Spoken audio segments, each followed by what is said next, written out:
Right, so we've done why am I saying we? I have done the adjustment to the front end here of the Ranger. So I've just taken it for a bit of just a little drive up the driveway just to make sure all the suspension settles back in again. And I did another static measurement from center of the hub to the eyebrow of the flare there, and it measures up to pretty much exactly 600 mil, which equates to a further lift of 10 mil. So have a look again on this side. So center of the hub down there, and then eyebrow 600. So we've done a further lift to the front end of the Ranger here. I'm not really keen to go any higher, because one, it looks a bit weird with this size tyre. So it's 32.7 inch or something, so I just call it 33. 285/70. So it kind of looks weird with too much lift and not enough tyre, and I don't particularly want to run a 35 because the fuel economy at the moment, even tuned, is pretty average, and I like fuel economy. So yeah, it's sort of a compromise in all sense, but yeah, this looks pretty good now.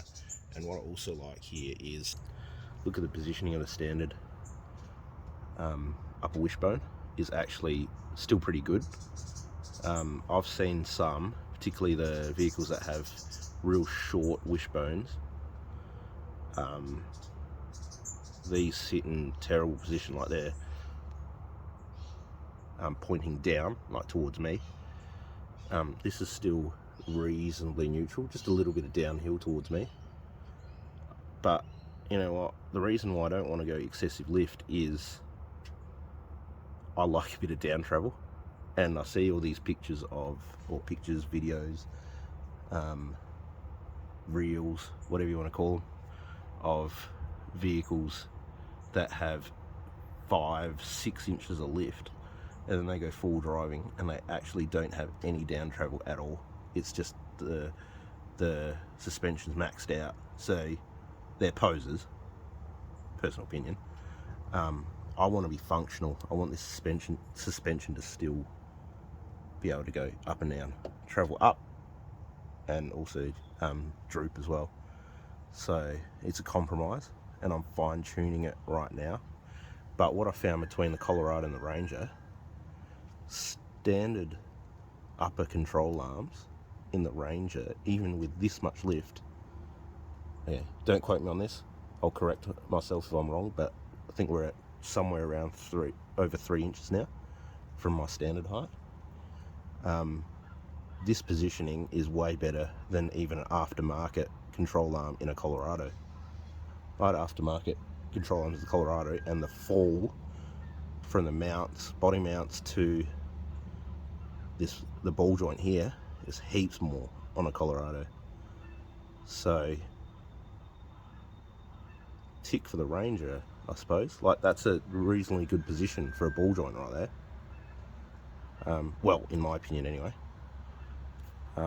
So I think that front end's going to pretty much stay like that. I don't think we're going to have too many more changes to it.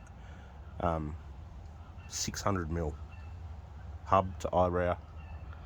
I think I'm still going to have pretty good and it looks nice as well. So I'm going to move on now and do the back end, where I've still got I think it's about 15 odd mil that I can still get of lift out of the back of it. So I'm going to max it out. I'm going to put it to the maximum setting. and then be done with it. The only reason that I would go more lift on this vehicle would be if I had more tyre, so a 35 inch, and you know, I don't particularly want to. 33s look pretty good. 33 is what I'm talking about. 285/70. Yeah. So back in a minute. Right, just a quick one in here. Now this is the shackle. I've done the passenger side shackle. This is the driver's side. So the way that I had it set up. So we're talking rear leaf springs here for anyone who's not too sure. This bolt that I'm pointing at right here is what goes through the rear chassis rail. This is the stabilizer bar through the middle, and this one down here is what bolts up to the leaf spring. So what I'm doing is, you can see here, right down the bottom here, that's the original way that I had it set up when I first put it in. Now, to give you an idea, if you haven't already looked at one of my previous videos, standard shackle would be like closer to these two here. So a lift shackle just extends this bolt further out, and the shackles are much longer in length this way. Now, there's two positions here. I'll put it in the lower position. Now, I'm going to shift it to this upper one here. Now, you can see I have had it there previously. The only reason I went to here is I thought this rear shackle might raise the back of the car up a bit too high. But now that I've had it in there, this height here was about 600 center hub to eyebrow.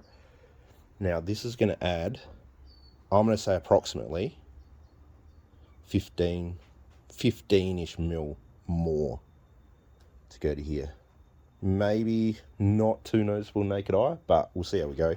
I've measured it, so this is exactly 600 here, and we'll know exactly how much this lifts once it's in. It's literally a 10-minute job. You can see these shackles are a bit dry. I hadn't put the grease gun on here yet.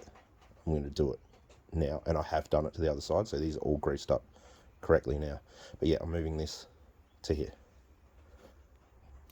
and there we have it. 30 seconds. Undo this bolt, shift it from this hole to this hole. Gains us like, I'm talking naked eye here, it's about 15 mil, maybe closer to 20, but let's see how we go. Now I'm going to grease all this up, put the grease gun on here, get this full of grease, and then it'll be able to go on and stay on. So yeah, this is ready to go back on. Now, I've had some road safe shackles in the past, and they actually were really good, the road safe ones, because they protect, hang on, they had a sleeve that came up and protected the grease nipples. These ones here are a cheaper brand, which is, it's puzzling because you'd think Ford Ranger would have heaps more aftermarket support. These are a cheaper brand that happen to be about the same price as road safe ones for Colorado. Now, road safe ones were heaps better than these. Like I said, sleeve protecting grease nipples on, or 4 grease nipples, and they had the sleeve protecting the grease nipple. These ones about the same price as a road safe, but doesn't have the same protection. And yeah, as soon as I put the grease gun on the passenger side, the other side, one of these grease nipples broke off, which is annoying. So I had to put a screw in there just to keep the dust out, and it'll just be have to be greased on one side. Anyway, just put them back on.